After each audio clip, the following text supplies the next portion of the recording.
My wife was on her way to see the one that got away when she crashed her car. She was in a coma with severe injuries.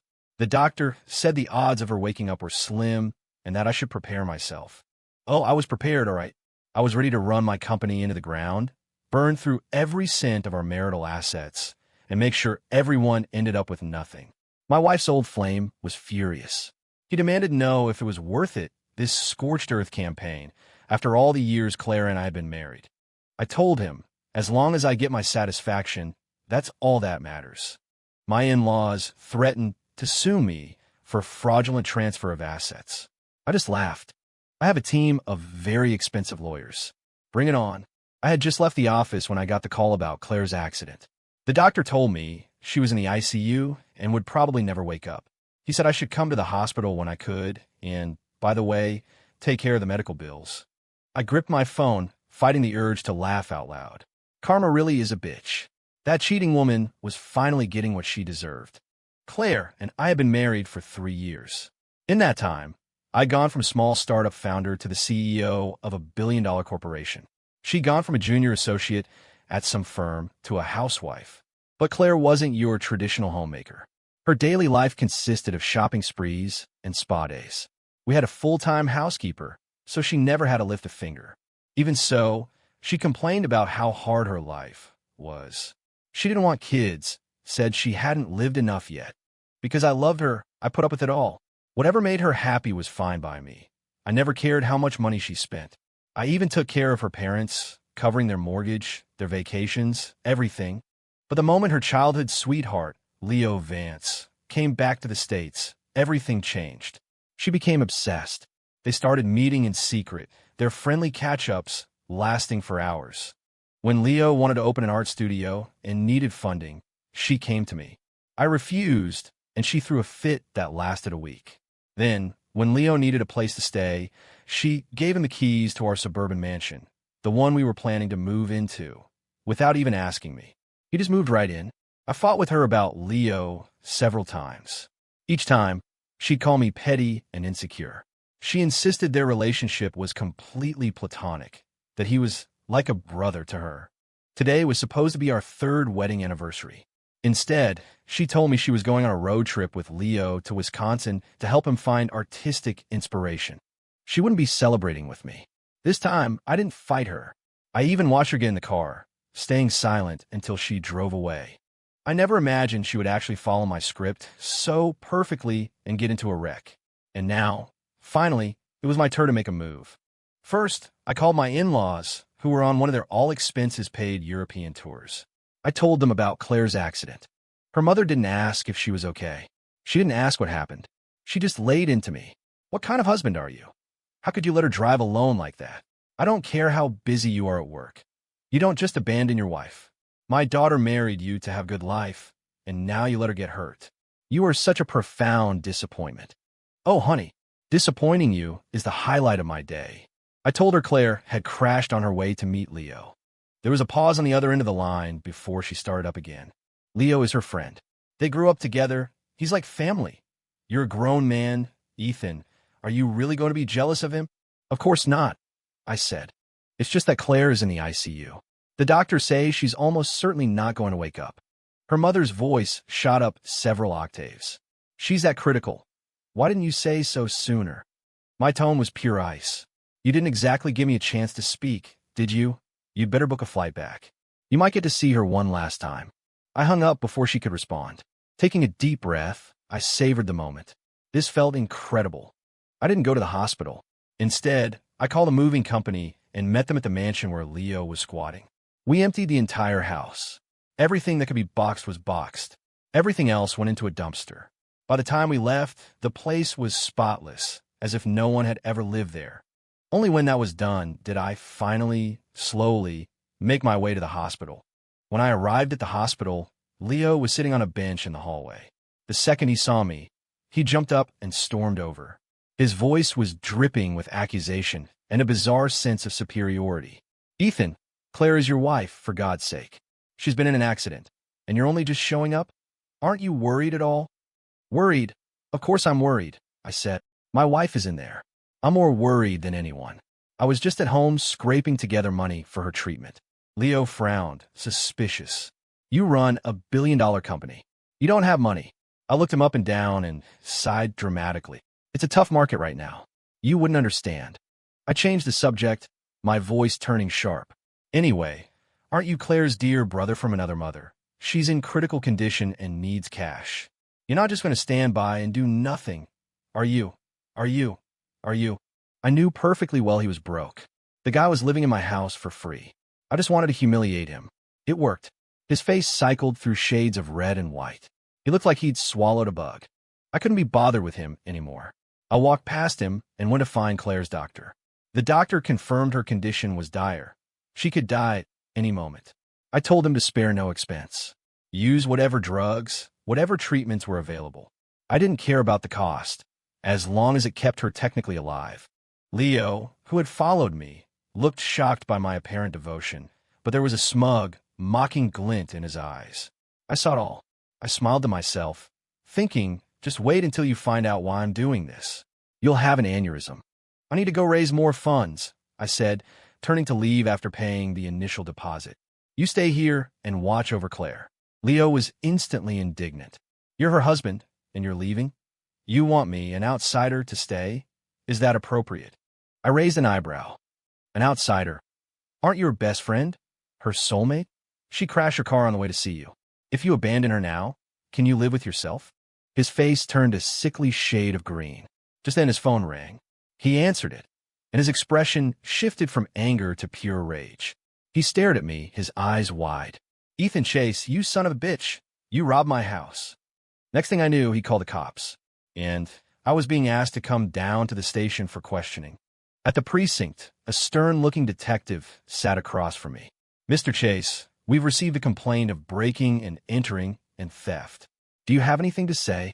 I put on my most bewildered expression. Officer, you've got to be kidding me. I'm the CEO of a major corporation. Why on earth would I need to steal from someone? This is clearly a setup. In fact, I'd like to file a complaint for defamation. Leo, standing nearby, lost his mind. It was him, officer. The property manager can testify. He cleared out the whole house. Not even a sofa left. That's not just theft. That's a home invasion. It's a crime. You need to arrest him right now. I remained perfectly calm. Leo, my legal knowledge is extensive. You're not going to be able to frame me for anything. Then, I turned to him, smiled maliciously, and mouthed the word, dumbass. His eyes bugged out. He lunged at me. I sidestepped neatly and ducked behind one of the officers. Officer, did you see that? This man is unhinged. He's assaulting me right here in a police station. You have to do something. An officer stepped in, blocking Leo and warning him sternly. We're conducting an investigation. Please remain calm. I nodded emphatically. Exactly. The man has no self-control, no class. Leo was so angry his face was practically purple, his fists clenching and unclenching. The detective gave me a long, weary look before leading me into a small interrogation room. Mr. Chase, he began, his eyes sharp. Where were you and what were you doing at 6 o'clock this evening? I leaned back in my chair and spread my hands. I was moving furniture. It was exhausting. The detective, clearly not used to this level of arrogance, slammed his hand on the table. Moving? Was it your house to move? The homeowner has already filed a complaint, he continued. You hired a moving company and just walked in. You realize that's a felony, don't you? A felony. I feigned innocence. It's a felony to move things out of my own house now. The detective froze. I made a quick call, and my assistant arrived 20 minutes later with a deed to the house, utility bills, and property tax records. The house is in my name and my wife's name. My wife is incapacitated. Am I not allowed to move some of my own belongings? I fanned the documents out on the table. If you need anything else, I can have my assistant get it for you. The detective, sensing this was more complicated than he thought, brought Leo back into the room. What's going on here? He demanded of Leo. Mr. Chase is the legal owner of the property. Are you aware that filing a false police report is a crime? Leo's neck stiffened. He refused to back down. He's a thief. He stole my things. The detective's frown deepened. Is it your house? I let out a short, harsh laugh. Leo, have some goddamn self-respect. My wife and I felt sorry for you. so we let you stay in our house. That doesn't mean it magically became yours. I haven't even charged you rent, which is more than generous." The cop's expression turned cold. He'd clearly seen enough grifters to recognize one. Leo's face was a mess of shame and anger, but he clung to his last straw. "Fine, the house isn't mine, but my things were inside it. He took my property without my consent. That's still theft." I gave my assistant a subtle nod. She produced a stack of receipts and invoices for every piece of furniture and art in that house. I had also instructed the movers to videotape the entire clear-out, proving we hadn't touched any personal effects. After reviewing everything, the detective looked like he was done with the whole situation. But Leo wouldn't give up. All my paintings are gone. The value of art is priceless. When I'm famous, a single one of those could sell for a fortune. He has to compensate me." "Oh, that," I said, jumping in immediately. "I didn't touch your crappy paintings. They're all down at the community clubhouse. You can go pick them up whenever you want." Leo froze. He stared at me for 3 long seconds, then went back to his original argument. "He stole from me, officer." The detective was clearly losing his patience. "What exactly was stolen? Make a list. We'll investigate." An officer handed Leo a pen and paper. He sat there for a long time, not writing a single word. I knew what he was really after. It wasn't the furniture or his so-called art. It was the safe. The safe Claire had hidden there. 6 months ago, after I'd refused to fund his studio, she'd thrown a massive tantrum. Soon after, I noticed she'd been converting large amounts of cash into gold bars and jewelry and storing them in a safe. A safe that she, behind my back, had moved into the mansion where Leo was staying. I had already retrieved that safe during the move-out. Leo knew, of course, that nothing inside that safe belonged to him. Even if he dared to list it on his complaint, who would believe him? A broke artist squatting in someone else's house, claiming he owned a safe full of gold. Only an idiot would buy that. "Officer," I said politely, "it doesn't look like he can remember what was stolen. Am I free to go?" The detective looked at Leo, who was pale-faced and stammering that he'd been too panicked to think clearly. The cop almost laughed in his face, instead giving him a stern lecture about wasting police time. Leo took the verbal lashing, his face burning with humiliation. As I walked out of the precinct, Leo shuffled out behind me. "Ethan, you're a bastard," he hissed, glaring at me. I smiled brightly. "I've already had the locks changed on the mansion, and it's on the market. If you're interested in buying, let me know. If you try to set foot on that property again, I'll make you regret it." "Aren't you afraid of what Claire will do when she wakes up?" he snarled. I shrugged. "That's assuming she ever does." With that, I got into my car. My assistant started the engine, and we drove off into the night. The next few weeks were a blur of liquidating my company. The moment I found out Claire had hidden that safe at Leo's, I started the process of a strategic bankruptcy.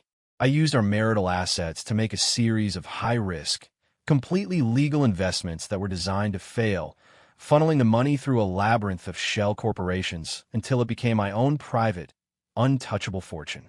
By now, the company was a hollowed-out shell. The only significant marital asset left was the mansion, and I had a plan to make that disappear too. Thinking about Claire, still breathing through a tube in a hospital bed, filled me with an indescribable sense of joy. Her parents had been trying to contact me nonstop, but I'd blocked their numbers. I had security bar them from the office building. I made sure my assistant paid the hospital bills on time, but I never showed my face there. Eventually, they got desperate and called the police again. This time, they accused me of attempted murder. Naturally, I proclaimed my innocence, but I still had to go down to the station. As soon as I walked in, I saw them, Leo and Claire's parents. The moment my mother-in-law saw me, she flew at me like a harpy. "Ethan Chase, you monster! You did this to my daughter, didn't you?" I was getting good at this. I smoothly sought refuge behind a nearby officer while offering some friendly advice. "Ma'am, you're not young anymore. Don't get so worked up. You could have a stroke." "You bastard! You hurt my daughter, and now you're cursing me. I'll kill you," she shrieked, flailing wildly as the officer held her back. I turned to the cop. "Officer, you my witness. I was just expressing concern for her health." The officer's expression was a masterpiece of controlled frustration. "Everyone, please calm down. Let's discuss the matter at hand." I was led back to the interrogation room. The investigator handed me a file. This is the accident report for your wife, provided by her parents. It indicates the cause of the crash was brake failure. I widened my eyes, putting on a look of pure shock. The detective stared at me, his gaze intense. They're accusing you of tampering with the vehicle. Do you have a response? Officer, that's insane. Why would I want to kill her? My voice was dripping with sincerity. Besides, that's my car. I drive it all the time. Why would I sabotage my own vehicle? Do I have a death wish? The detective considered this for a moment. Then, why was your wife driving your car that day? It was our 3rd anniversary. We were supposed to spend the day together. But she got a call that morning and rushed out in a panic. My car was parked in the driveway, so she just took it. His brow furrowed. Do you know why she left? She was going to meet her, the one that got away, the man who came in with her parents. The detective nodded slowly. The look in his eyes softened with something that looked suspiciously like pity. With no evidence against me and no cracks in my story, they had no choice but to let me go. As I walked out, Claire's parents and Leo swarmed the detective. So, is it settled, officer? Leo asked impatiently. Did he do it? The detective looked at him. And you are? Who? In relation to the victim? Leo opened his mouth, but Claire's mother cut him off. He's her brother. Her honorary brother. They're very close. The detective informed them that without any proof, the crash had to be ruled an accident. My mother-in-law wasn't having it. Did he bribe you? She screeched. Are you covering for him? My daughter is lying in a hospital bed. She might never wake up. This is a nightmare. Who is going to give us justice? The detective's patience had worn thin. If you have new evidence, you can bring it to us. Otherwise, this is slander, and Mr. Chase has every right to press charges. Do you understand? His sharp tone made her face go pale. After a moment, she changed tactics. Well, if my daughter doesn't make it, what happens to her property? He can't just keep all of it, can he? She asked, pointing a greedy finger at me. The detective rubbed his temples. Your daughter is still alive, and you're already asking about her inheritance? I have to think about my future, she shot back, completely shameless. I'm her mother. If she dies, I'm entitled to her money for my retirement. It's the law. The detective sighed and began to explain the basics of probate law. Inheritance is determined by a will or by state law if there is no will. If you're a legal heir, you will receive your share. Claire's parents and Leo exchanged confused glances. She doesn't have a will, her mother said blankly, and she can't write one now. The detective told them they'd have to wait and see if she recovered, then turned and walked away, clearly done with them. I was in a fantastic mood as I headed for the exit. My mother-in-law scurried after me. Ethan, I'm warning you, don't you touch a single penny of my daughter's money, or you'll have me to answer to. She jabbed a bony finger in my chest. I grinned. Okay, so, that woman lying in the hospital, should we keep treating her or not? Leo's anger flared. Are you even human, Ethan? Are you just going to let your own wife die? I shot him a cold look. Are you offering to pay? I don't have any money, he stammered, looking away. Then shut up. I turned back to my mother-in-law. So what's it going to be? Do you want to keep your daughter alive? Because I'm the one who's been paying those bills. A sly look passed over her face. Her demeanor changed completely, a fake, greasy smile spreading across her lips. Of course we should treat her, my dear son-in-law, but your father-in-law and I, we're getting old. Our health isn't what it used to be. We can't be expected to care for her. You'll have to handle things at the hospital. No problem, I said, beaming. This old vulture. When it came to taking vacations, she was climbing mountains and hiking for miles. But she wouldn't even look after her own daughter, leaving the whole mess to me. So selfish. But honestly, it just made my job easier. In the days that followed, I was busy finalizing my asset transfers. I certainly didn't have time to visit the hospital.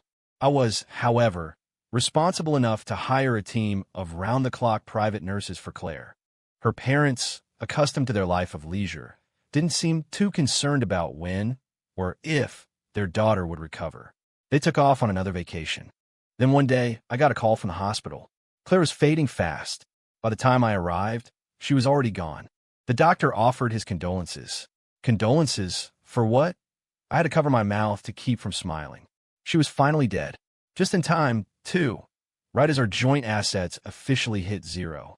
After identifying the body and getting the death certificate, I had her sent directly to the crematorium. A few hours later, Claire was a box of ashes. I then had her interred in the absurdly expensive mausoleum plot I had purchased for her months ago. Looking at her name carved on the marble, I thought to myself, Claire, oh Claire, you even died on schedule. So considerate. When her parents returned from their trip, they were stunned. They couldn't believe she was dead, and they were even more shocked that I had cremated and buried her without even telling them.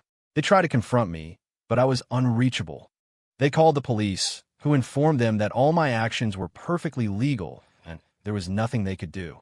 A few days later, a letter from an attorney arrived. Claire's parents were suing me for concealment of marital assets. I wasn't worried in the slightest. On the court date, I showed up right on time. My in-laws must have been supremely confident because they didn't even bother hiring a lawyer. Too bad for them. I did. I hired the best, a shark with a sterling record. You get what you pay for, after all. My mother-in-law glared at me, her opening statement a rambling accusation. Your Honor, he's hiding the money. My daughter is dead, and he stashed everything away. It was joint property. He can't just take it all. The monster. She went on and on about how much money Claire supposedly had, how they were entitled to a share. The judge frowned. Do you have any evidence to support these claims? She launched into another tirade. He's a CEO. His company makes hundreds of millions a year, and the houses, the cars, he bought all of it after marrying my daughter, and their savings, half of that belongs to her. She paused to wipe away a non-existent tear. Now that she's gone, we, as her legal heirs, have the right to her inheritance. I almost laughed. It seemed her trip to the police station had inspired her to do a little legal research. Ethan, she said, suddenly trying a different tack, we don't want to make this ugly. Just give us our daughter's half, and we can all move on, right? She learned one or two legal terms and thought she was an expert. My lawyer, of course, was ready. He produced several thick binders, company financial statements, investment loss reports, document after document proving that all the money was gone. The company was bankrupt. They weren't getting a dime. My mother-in-law was speechless. It took her a long time to process it. She couldn't believe that the company, so successful just last year, could suddenly be worthless. That's impossible, she stammered. Her husband finally spoke up. What about the houses? They had 2 mansions. Those are worth a fortune. My lawyer calmly presented another set of documents. One house was my premarital property, so they had no claim to it. The other had been sold, and the proceeds had been entirely spent. For example, Claire's ICU bills, which ran nearly $100,000 a day, her funeral expenses, and the $1 million mausoleum plot. And, of course, the several $100,000 that funded her parents' recent international travels.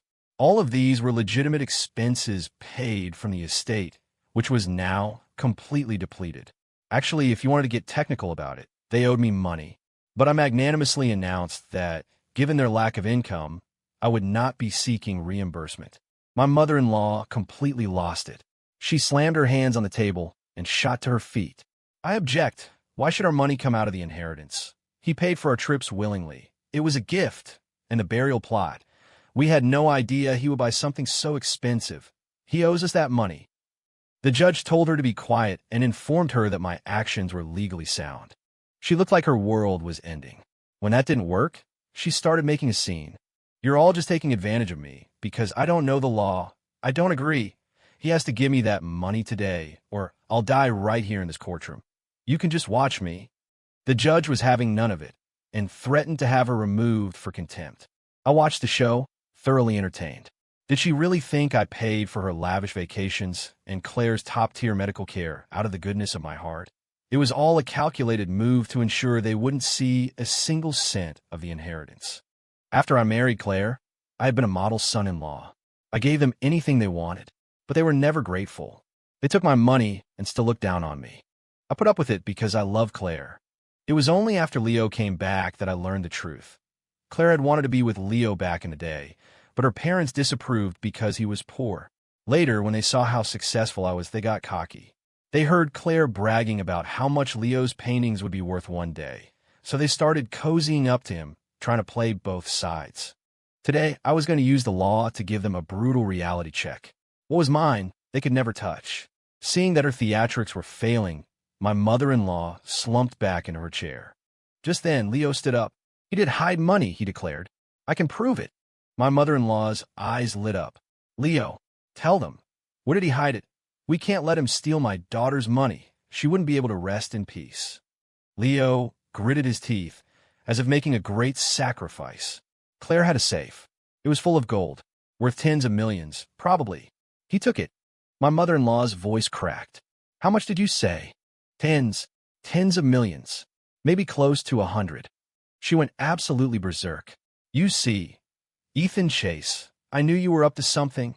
No wonder you were so willing to pay her medical bills. You stole her real fortune.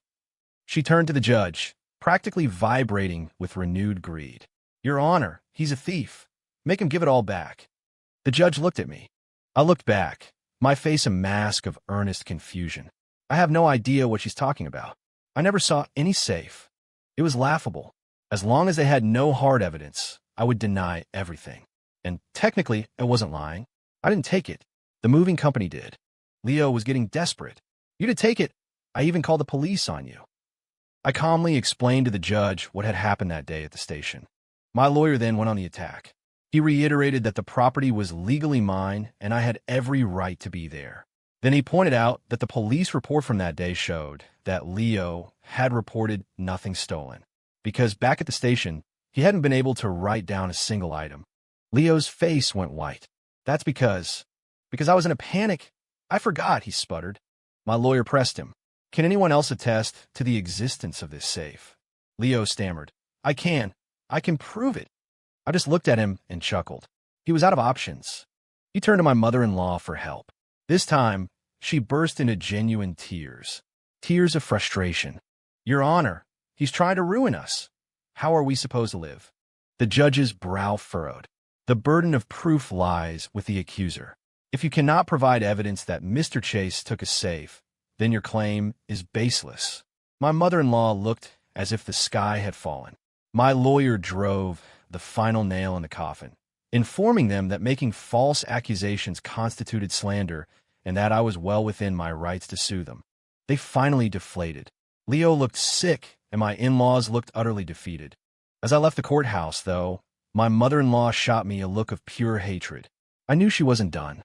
Not when there was $100 million on the line. A few days later, my name was all over the internet. It started with a Facebook live stream hosted by Claire's parents. With tears streaming down their faces, they accused me of murdering their daughter, hiding their joint fortune, and leaving them destitute in their old age. During the broadcast, they claimed I was a powerful man who had the judges in my pocket, leaving them with no path to justice. My mother-in-law hinted that I had a mistress and wanted my wife out of the picture.